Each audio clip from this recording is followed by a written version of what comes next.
तो आज हम श्रीमद् भागवतम के तीसरे स्कंद के 16वें अध्याय के श्लोक संख्या 22 और 23 पढ़ रहे हैं, जिसमें महाराज पितृ का गुणगान किया जा रहा है कि वे किस प्रकार से प्रजा का पालन करेंगे। तो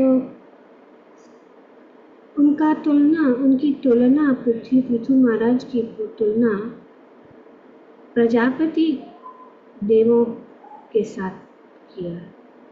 वो उनका शासन बहुत अच्छा है। प्रजा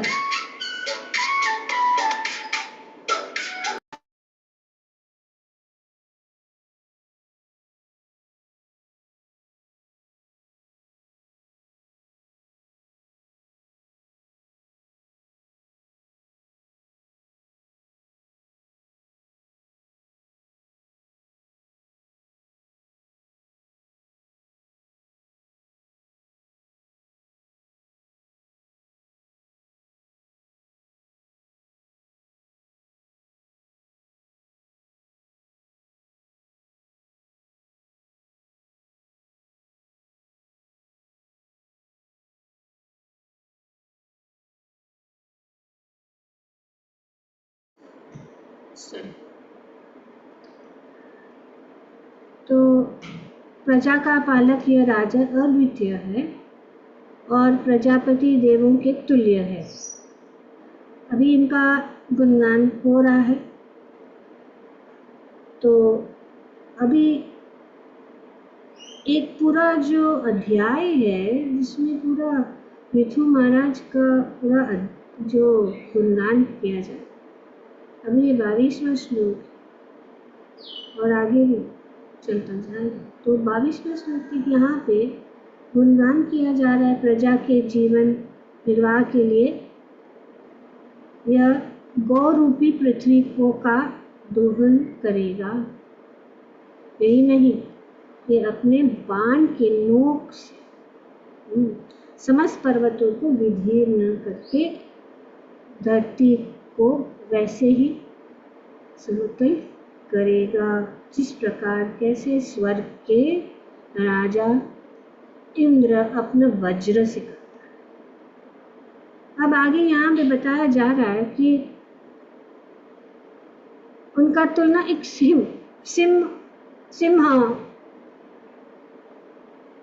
जब सिंह अपनी पूंछ ऊपर उठाकर वन में विचरण करता है, उस समय छोटे छोटे जो पशु छिप जाते, डर जाते, छिप जाते। इस प्रकार जब राजा पृथु अपने राज्य में भ्रमण करेंगे और बकरों तथा बैलों के सींगों से बनी अपनी धनुष की टंकार करेंगे, जिसका युद्ध में कोई सामना नहीं कर। तो सभी आसुरी भृत तथा चोर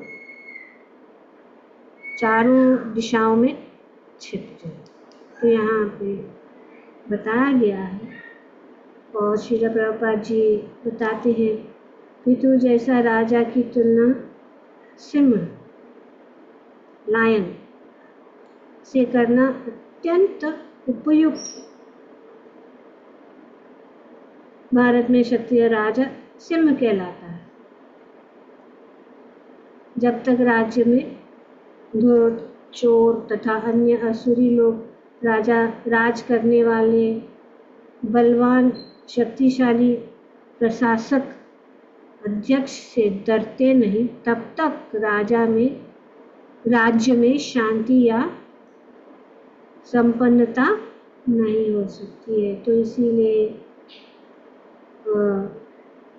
सिंह प्रजा, खास करके ये जो चोर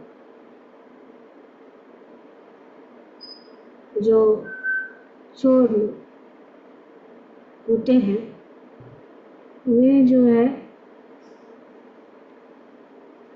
छुप जाता, धृत, चोर, छुप जाता।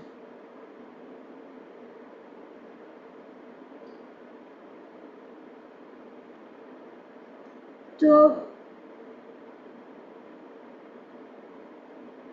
यहाँ पे बताया गया है कि राजा कैसे, अभी पृथु जैसा राजा की तुलना प्रजापति और इंद्र के समान वे जो है, जो धर्मी है, चोर है, इन लोगों को वे जो है क्या करेंगे, उनको नष्ट। तो हम देखते हैं कि आज बहुत शुभ दिन है और भगवान श्री राम का आज जन्मदिन है। भगवान का बताते हैं भगवद गीता में, जन्म कर्म च मे दिव्यमेवं त्वत्पादेहं पुनर्जन्म नैति मामिति सुवचनम्। इसीलिए भगवान के जन्म, भगवान के कार्यकलाप, भगवान की लीलाएं, उनको श्रवण करने से हम उन लीलाओं को समझ सकते हैं। इसीलिए जैसे कि आज वो शुभ दिन है, श्री राम जी का जन्मदिन है और इस जन्मदिन के अवसर पर हमें भगवान श्री राम का गुणगान, भगवान श्री राम की कथा कि भगवान श्री राम कितने महान थे। तो इस प्रकार से आज भी लोगों को क्या चाहिए, राम राज्य। तो ये राम राज्य क्या है? ऐसा राज्य अभी तक हुआ नहीं और पता नहीं कभी होगा। तो राम राज्य, जब श्री राम राज्य चला रहे थे, कोई भी विद्वान नहीं बनती, कोई भी विद्वान, कोई भी जो है खतरा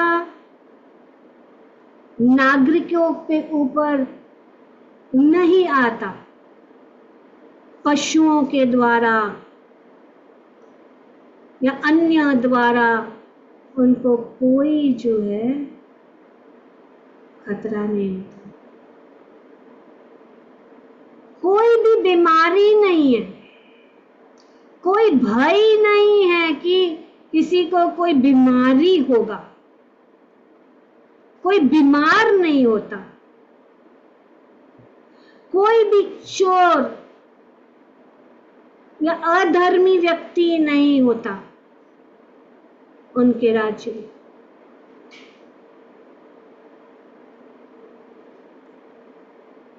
स्त्रियों को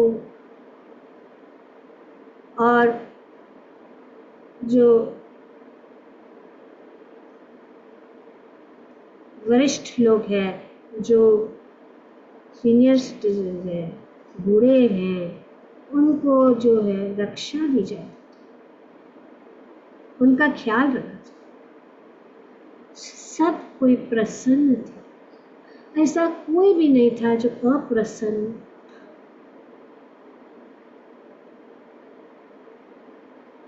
सब धर्म के पालन करने वाले।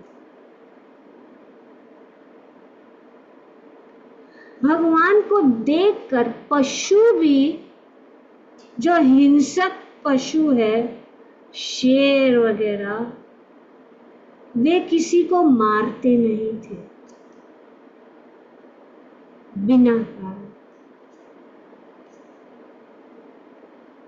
और जब भगवान श्री राम का राज्य था तो सब लोग जो है दीर्घ काल, हजारों वर्षों तक जीवित रहते थे।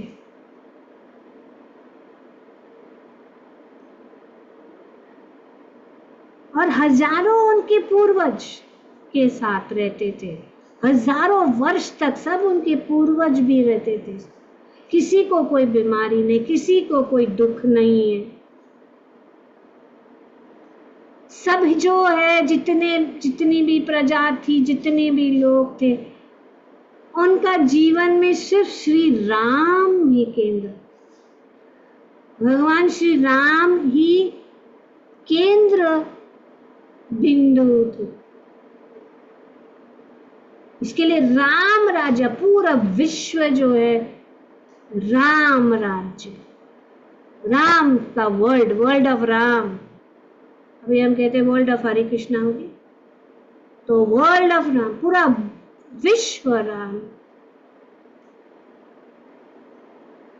पेड़ पौधे, फूल फल और इतने मीठे, और कोई भी जो है कीड़े मकोड़े कुछ भी उनमें नहीं।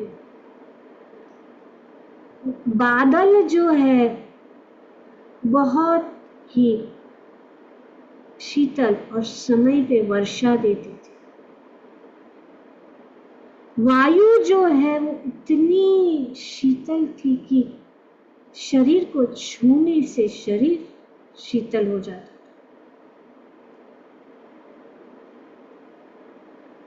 और वर्णाश्रम धर्म का पालन बहुत अच्छी तरह से, किसी को कोई लोभ नहीं, कोई काम नहीं, क्रोध नहीं, कोई झूठा व्यक्ति नहीं। ब्राह्मण, क्षत्रिय, वैश्य, शूद्र, वे सब अपना अपना कर्तव्य को अच्छी तरह से निभाते थे और सुखी रहते।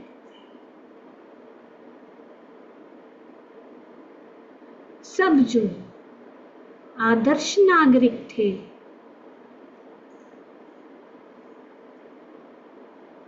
इसलिए वे मर्यादा पुरुषोत्तम भगवान श्री राम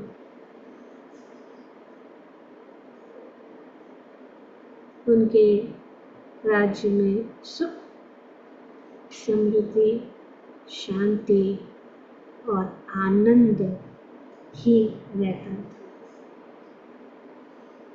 तो आज श्री राम का जन्मदिन है और हम देखते हैं कि महाराज दशरथ, उनके पास सब कुछ था, उनके पास सब कुछ था, पर एक ही दुख क्या था कि उनके पास कोई पुत्र नहीं था। तो इसीलिए वे दुखी रहते थे। और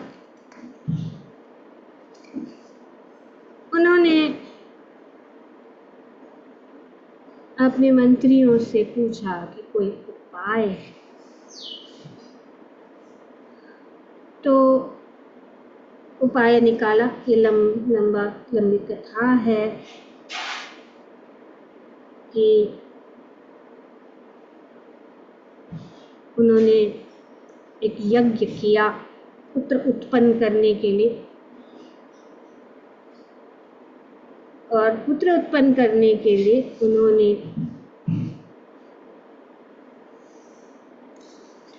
जैसे ही यज्ञ,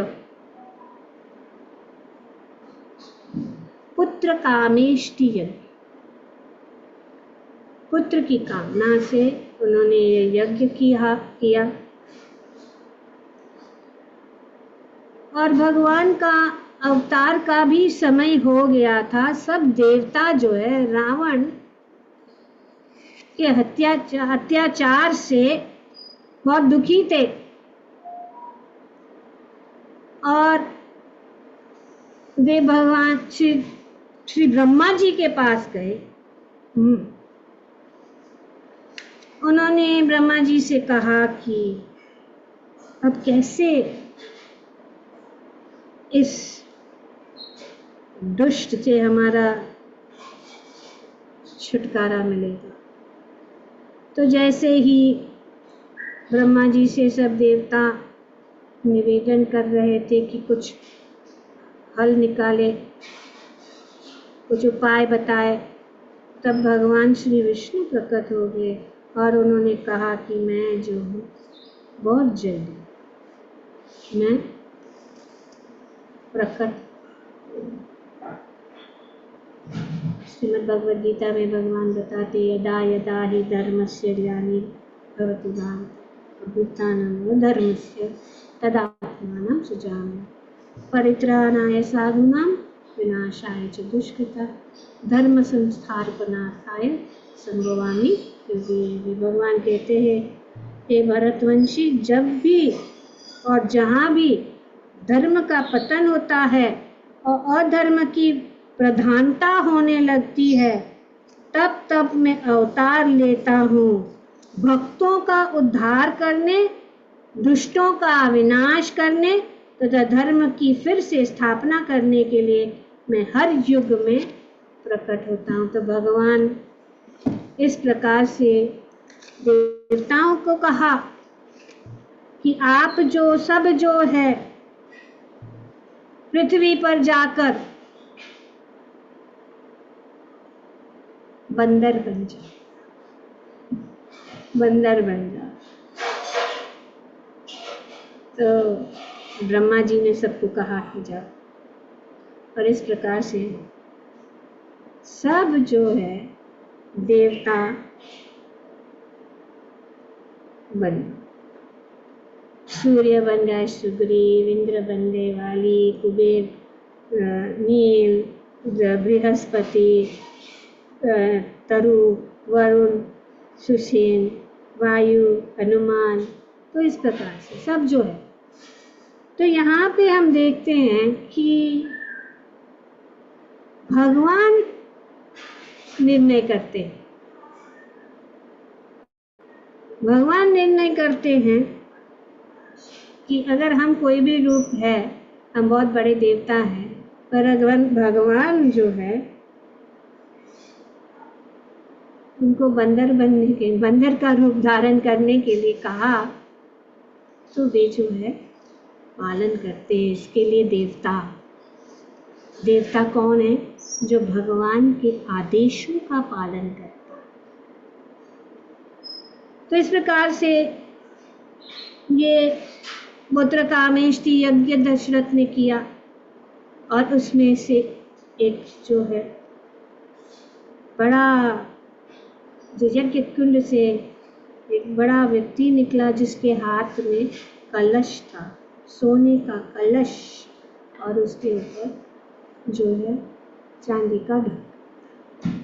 तो इस प्रकार से उन्होंने दशरथ को वो जो खीर था उसको उनको दिया। तो हम जानते हैं कि दशरथ ने वो उस खीर को 2 भाग किए, और वो आधा भाग जो था वो कौशल्या, जो उनकी पहली पत्नी थी। एक्चुअली दशरथ के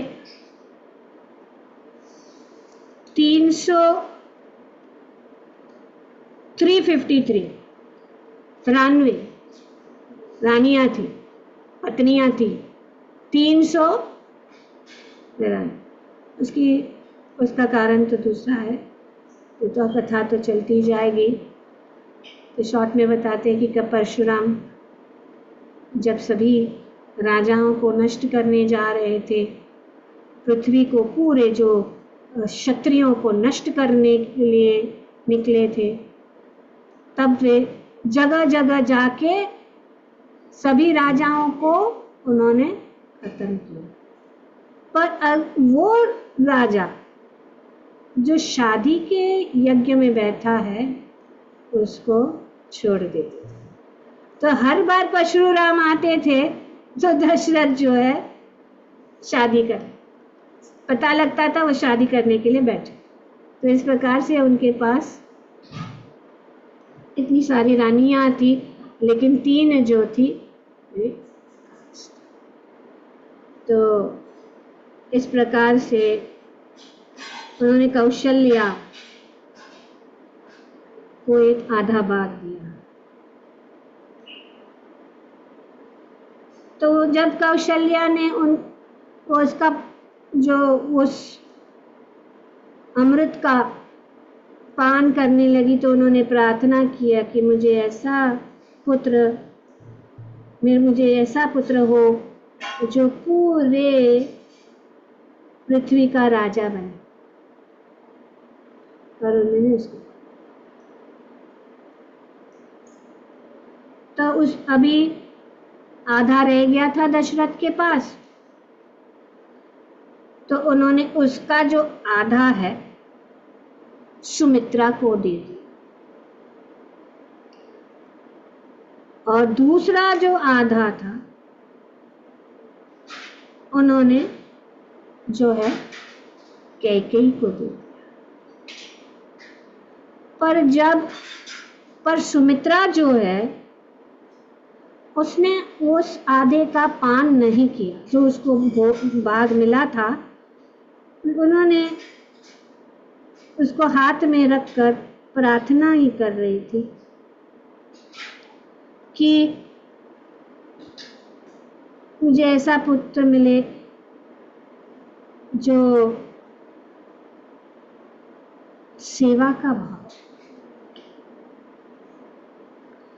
इसके बाद उन्होंने राजा ने जो आधा था वो उन्होंने कैकेयी को दिया।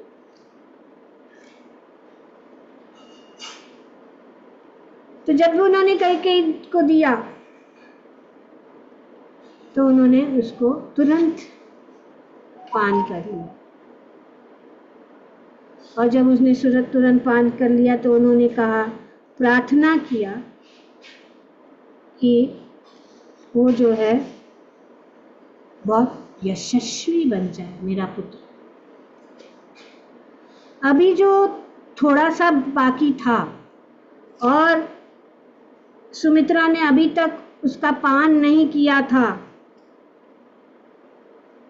तब दशरथ ने जो बाकी का था सुमित्रा के हाथ में दिया,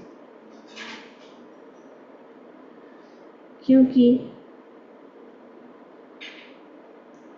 उन्होंने उनका सेवा भाव था। तब उन्होंने उस जो अमृत को पाया, तब उन्होंने प्रार्थना की कि उनके जो पुत्र होंगे वे भगवान की सेवा में ही लगेंगे। तो इस प्रकार से हम देखते हैं कि सुमित्रा ने अपना जो अमृत का पान नहीं किया, क्योंकि वे चाहती थी कि जब कौशल्या ले, वे तो दूसरी प्रपत्नी थी, लेकिन उन्होंने सोचा कि कौशल्या और कैकेयी ले ले तब मैं लूँगी। और इसीलिए हम देखते हैं कि सुमित्रा जो है वे अति प्रिय थी, क्योंकि उनका चरित्र बहुत ही अच्छा, सेवा भाव। तो अब सब जो है माताएं गर्भवती हो गई और 12 महीने तक जो बच्चे हैं वे उनके गर्भ में रहे, और 12 महीने के बाद 9वीं तिथि, शुक्ल पक्ष, 9वीं तिथि शुक्ल पक्ष में और चैत्र मास में, जब पुनर्वसु तारा उपस्थित थे, तब जो है श्री राम जी का जन्म हुआ। चैत्र मास में बहुत अच्छे फूल खिलते हैं, बहुत अच्छा वातावरण होता है। और नवमी इसके लिए क्योंकि नव जो नंबर है उसको किसी के साथ भी उसका मल्टीप्लाई करो तो उत्तर 9 ही आए। जैसे कि 9 इंटू 7 कितना है? 63 माता जी। +3 है 9 तो कोई भी नंबर से उसको मल्टीप्लाई करो। 6 + 3 9। 9 तो इस प्रकार से तो ये जो है वो हमेशा 9 नंबर जो है हमेशा ऐसे नवमी भगवान के साथ जुड़ा हुआ है, क्योंकि भगवान हमेशा जो है भगवान श्री राम हमेशा फ्रेश रहेंगे, हमेशा फ्रेश रहेंगे और समय के बीतने पर भी उनका गुणगान होगा। और हम देखते हैं आज तक भी श्री राम जी का गुणगान, श्री राम जी के चरित्र को, उनका चरित्र इतना जो है आकर्षित है कि मन को, उनके चरित्र को देख के मन की जो है शांति हो जाती है। तो इस प्रकार से जब उनके जन्म हुआ तो 11वें दिन नामकरण वशिष्ठ उनके नामकरण करने के लिए आए। तो वशिष्ठ ने कौशल्या नंदन को का नाम राम, कौशल्या नंदन श्री राम।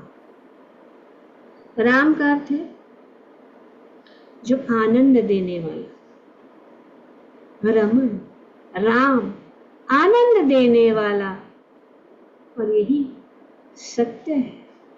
उनका नाम को सार्थक करते हैं भगवान श्री राम।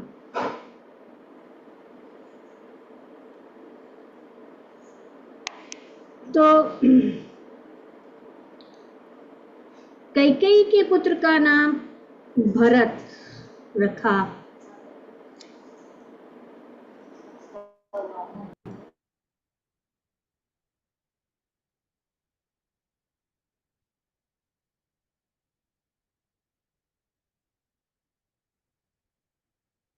See,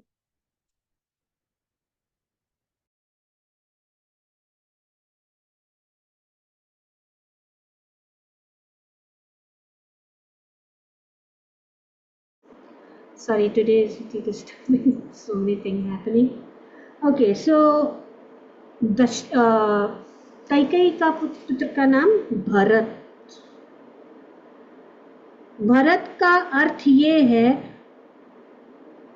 कि पूरे राज्य का बोझ अपने सिर पे उठाना। क्योंकि जब श्री राम वन में गए तो उन्होंने जो है राम का जो राज्य का बोझ जो है अपने सिर पे उठाया। और जैसे हम जानते हैं कि सुमित्रा ने 2 भाग खाए थे, इसके लिए उनको जुड़वा जो है पुत्र हुए लक्ष्मण और शत्रुघ्न।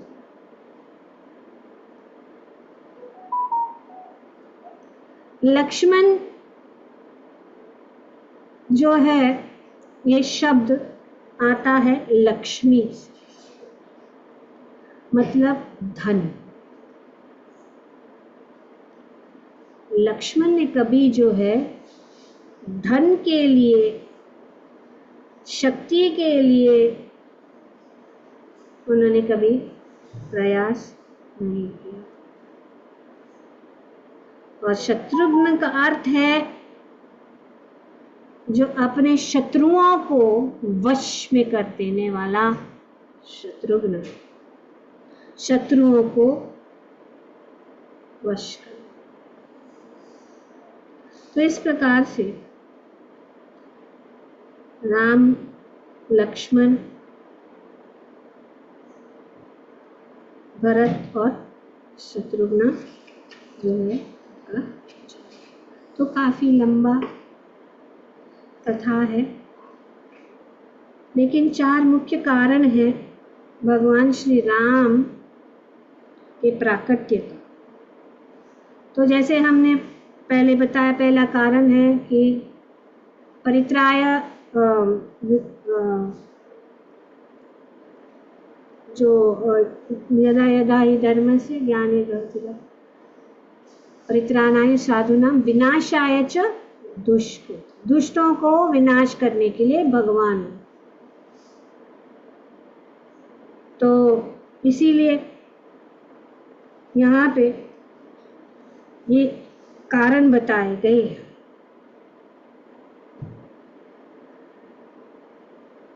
और दूसरा है कि भक्तों का रक्षा करने के लिए, भक्तों का रक्षा करने के लिए भगवान प्रकट हुए, क्योंकि बहुत सारे जो ये असुर है भक्तों को कष्ट दे रहे थे।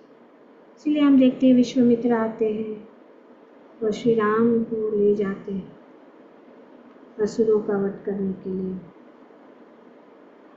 अभी तीसरा जो कारण है वो गुह्य कारण है। गुह्य ये कारण है कि भगवान चाहते थे कि अपने भक्तों के साथ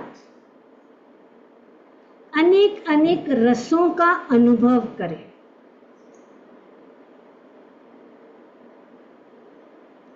तो इस रसों का अनुभव करने के लिए उन्होंने अवतार लिया श्री राम के रूप में। जैसे हम देखते हैं कि 5 प्रकार के रस है। कौन से हैं? एक एक बोलो। शांत रस माताजी पहला।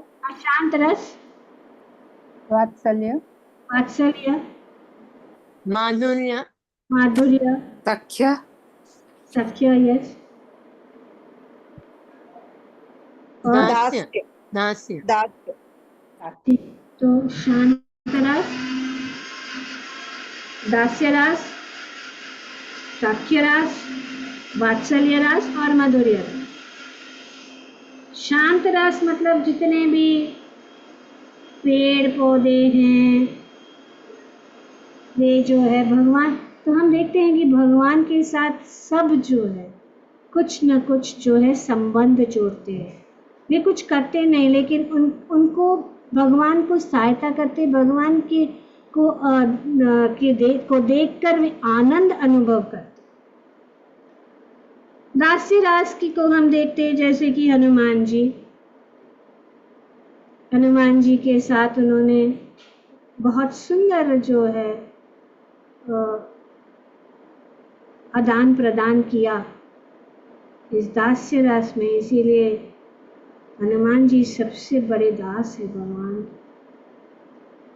का परिचय ही है रामदास श्री हनुमान। तो फिर सुग्रीव हम देखते हैं, जैसे कि अर्जुन है कृष्ण लीला में, राम लीला में सुग्रीव जो है उनके मित्र। हम देखते हैं निषाद राज और केवट के साथ उनका सेवा जो भाव है। तो इस प्रकार से उन्होंने अनेक जो है, और दशरथ वात्सल्य, इतने प्रेम करते थे, कितना प्रेम था दशरथ को राम जी। और माधुर्य रस हम देखते हैं कि माता सीता के साथ भगवान का सुंदर जो है लीला। यही तीसरा रहस्यमय कारण है। और चौथा जो भी रहस्यमय, अति रहस्यमय, जब भगवान विष्णु शेषशय्या पे लक्ष्मी जी के साथ थे, तब लक्ष्मी जी ने कहा, हम लक्ष्मी जी हमेशा भगवान के चरण कमलों की सेवा करती रहती है, वे भगवान के चरण को कभी नहीं छोड़ती। तो उन्होंने भगवान से कहा, एक्चुअली ने शिकायत की कि आप हमेशा बिजी रहते हैं, इतने सारे लोग आते हैं, तो मुझे आपके साथ कुछ क्वालिटी टाइम स्पेंड करना है, क्वालिटी टाइम जहाँ हम और आप अकेले। तो भगवान ने, क्योंकि वो कह रहे कि इतने सारे भक्त हैं, सब आपको आते मिलते हैं, आप हमेशा भक्तों के साथ रहते हैं, तो भगवान ने कहा कि ठीक है, ओके, चलेगा। तो इस प्रकार से ये भगवान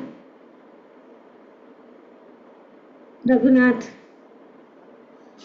ये तो चौथा तीसरा भी है, वो मैं आगे चले गए। तो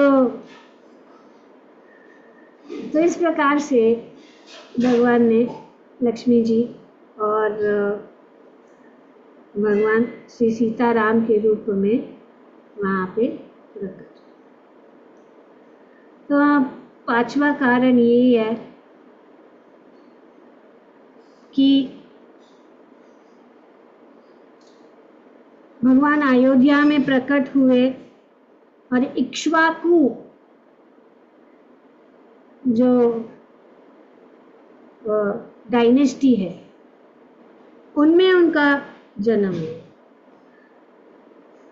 हजारों साल पहले ब्रह्मा जी ने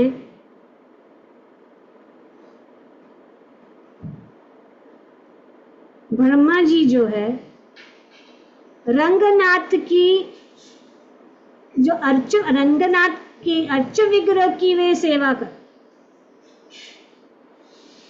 जो भगवान श्री विष्णु ने ही ब्रह्मा जी को दिया था रंगनाथ जी।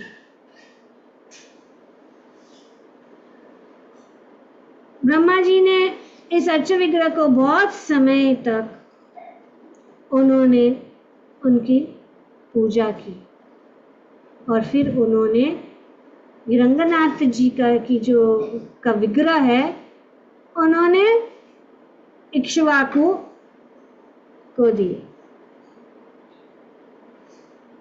तो सूर्य वंश के जो राजा इक्ष्वाकु हैं, तो इस प्रकार से बहुत सारे राजा इक्ष्वाकु के वंश में श्री रंगनाथ जी की पूजा करते आए और अंत में ये जो है रंगनाथ जी दशरथ महाराज की पूजा सेवा के में आ गए, क्योंकि वंश के अनुसार दशरथ महाराज की, और दशरथ महाराज रंगनाथ जी की पूजा बहुत समय तक की और बहुत अच्छी तरह से की। फिर भी रघुनाथ जो है वे रंगनाथ जो है वे संतुष्ट नहीं है, और रंगनाथ की इच्छा ये थी कि कोई ऐसा मिले मुझे जो मेरी पूजा अच्छी तरह से कर सके।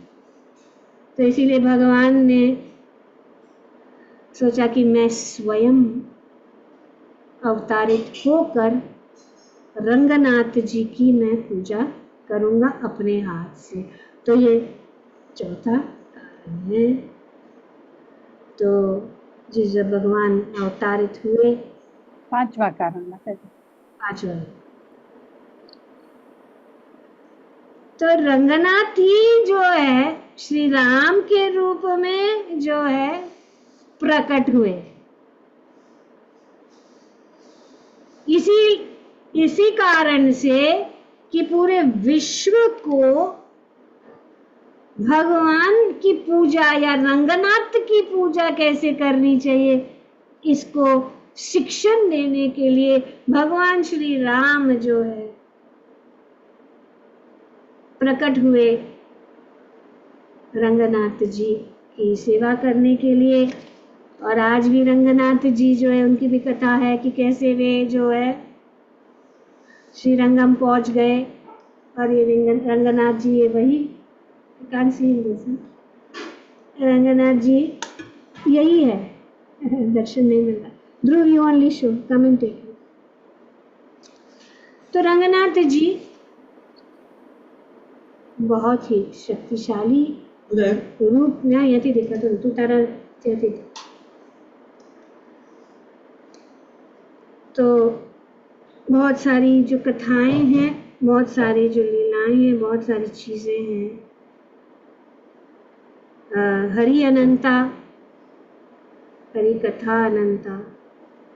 बोलो सियावर रामचंद्र की जय। पवन सुत हनुमान की जय। बोलो श्री रंगनाथ जी की जय। जय जय श्री। बहुत सुंदर है रंगनाथ जी और भगवान श्री राम का ये सुंदर लीलाएं हैं, बहुत सारी लीलाएं हैं। कभी समय मिले तो और चर्चा करेंगे। बहुत बहुत धन्यवाद आप सबका। बोलो ग्रंथराज श्रीमद् भागवतम की जय। बोलो सियावर रामचंद्र की जय। बोलो पवन सुत हनुमान की जय। उमा महादेव की जय। बोलो श्री रामनवमी महामहोत्सव की जय। Shri Radhe. Mataji, that last three kanas are absolutely new to me. Very interesting. Thank you. Actually अभी जो रामायण बहुत बहुत पुराना है और इसीलिए श्रीमद् भागवतम के 90वें स्कंद में श्री राम की कथा जो है सुखदेव गोस्वामी बताते हैं। और सुखदेव गोस्वामी बताते हैं कि आपको ऑलरेडी परिचय है श्री रामायण के साथ, क्योंकि जब कितने हजारों अलग अलग लोगों ने श्री रामायण की कथा को प्रस्तुत की, पर वाल्मीकि रामायण जो है वही ज्यादा माना जाता है क्योंकि वह संस्कृत में है और तुलसी रामायण जो है वो अवधी में है, पर कोई अंतर नहीं है। थोड़ा सा जैसे कि यहाँ पे वाल्मीकि रामायण में बताया है कि उनका 353 वाइफ्स थे, लेकिन तुलसी रामायण में उन्होंने 3 ही बताया। तो इस प्रकार से थोड़ा थोड़ा छोटा छोटा भेद है, ज़्यादा नहीं है। एक कांड भी है ना ज्यादा, लवकुश कांड। हाँ, लंका वो जो उन्होंने जो लास्ट जो लवकुश कांड एंड वो उन्होंने लास्ट का था युद्ध कांड को लंका कांड बदल दिया।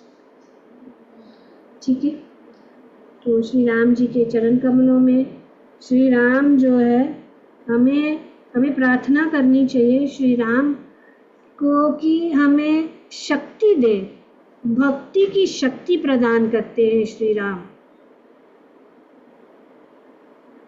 तो हमें प्रार्थना करनी है इनके चरण कमलों में आज की वे हमें शक्ति दे, ताकि हम जो है उनकी सेवा में लगे रहे, उनका नाम जपते रहे और उनका स्मरण करते रहे। बोलो सियावर रामचंद्र की जय। कीर्तन